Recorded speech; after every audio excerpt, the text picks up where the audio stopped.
Marathon અંતર્ગત સાડી ગૌરવ રનનું આયોજન કરવામાં આવ્યું. રાજમાતા શુભાંગીની દેવી ગાયકવાડની હાજરીમાં દિવ્યાંગ મહિલાઓ સહિત સિનિયર સિટીઝનોની ભાગીદારી.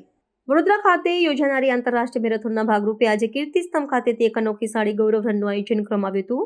આ દોડમાં પરંપરા, મહિલા સશક્તિકરણ અને શારીરિક તંદુરસ્તીનો ત્રિવેણી સંગમ જોવા મળ્યો હતો. વડોદરાની 4000થી વધુ મહિલાઓએ રંગબેરંગી સાડીઓ પરિધાન કરીને આ દોડમાં ઉત્સાહપૂર્વક ભાગ લીધો હતો, જેના કારણે માર્ગો પર મનમોહક દ્રશ્યો સર્જાયા હતા.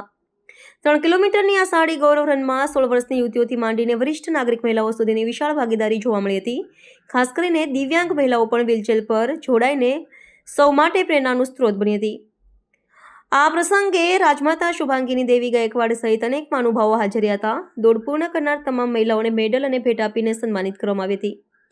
આ દોડ દરમિયાન તમામ સહભાગી મહિલાઓએ શારીરિક તંદુરસ્તી માટે પ્રતિજ્ઞા પણ લીધી હતી.